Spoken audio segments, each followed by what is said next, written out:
নমস্কাৰ, আইসকল। মই শিখামণি শইকীয়াই মোৰ অন্য এটি ভিডিঅ'লৈ আপোনালোকক আদৰণি জনাইছোঁ। আহকচোন আজি আমি ভিডিঅ'টো আৰম্ভ কৰোঁ। আৰু এইফালে দেখিছেনে বাৰু, আজি আমাৰ স্কুলত পূৰা উখল মাখল পৰিৱেশ। আৰু আজি হৈছে আমাৰ স্কুলখনৰ কাৰণে অতিকৈ সুখৰ দিন, আনন্দৰ দিন।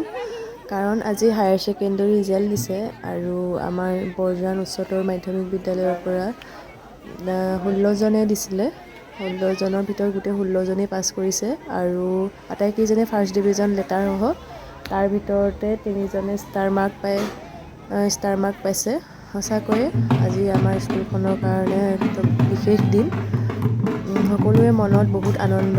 এইফালে দেখিছেনে বাৰু, ঢোলে ডগৰে কেনেদৰে আনন্দ কৰিছে সকলোৱে। আপোনালোকে চাই যাওকচোন আজিৰ ভিডিঅ'টো, আৰু যদি চাই ভাল পায় like, comment, share and subscribe কৰি দিব।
ছাত্ৰ-ছাত্ৰীসকল, আমাৰ কোনোবা ছাত্ৰ-ছাত্ৰী যদি এতিয়াও শ্ৰেণীকোঠাত আছে, তোমালোক সোনকালে আমাৰ সন্মুখলৈ আহিবৰ কাৰণে জনালোঁ। আমি ছাত্ৰ-ছাত্ৰীসকলৰ জ্ঞাতাৰ্থে আমি ফলাফল ঘোষণা কৰিব বিচাৰিছোঁ। 2020 বৰ্ষৰ পৰা আৰম্ভ হোৱা উন্নীতকৰণ হোৱা বৰজান উচ্চতৰ মাধ্যমিক বিদ্যালয়ৰ এই বৰ্ষত আমাৰ মুঠ পৰীক্ষাৰ্থী আছিল 16 জন।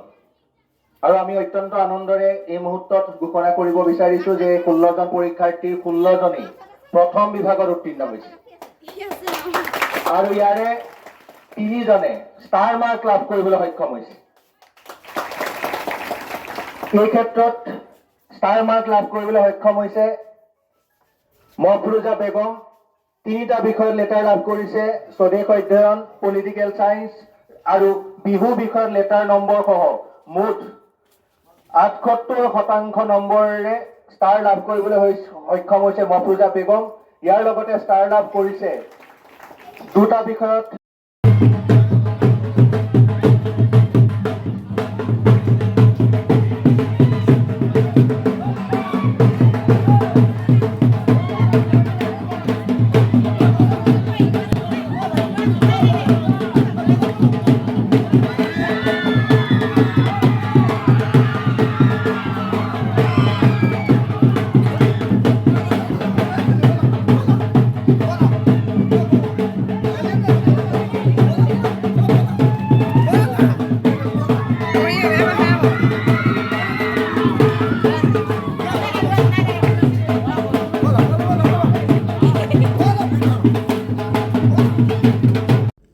দেখিছেনে বাৰু, সাংবাদিক আহিছিলে, সাংবাদিক আছাম টক্সৰ। আৰু তেওঁলোকে প্ৰত্যেকজন কেণ্ডিডেটকে ওচৰলৈ মাতি তেওঁলোকৰ মনোভাৱ সুধিছে, তেওঁলোকৰ আজি কেনেকুৱা লাগিছে, সকলোৱে মতামত লৈছে। সঁচাকৈয়ে আজি আমাৰ বহুতেই ভাল লাগিছে, যিহেতু তেওঁলোকে ইমান কষ্ট কৰি ইমান ধুনীয়াকৈ ফলাফল লাভ কৰিলে।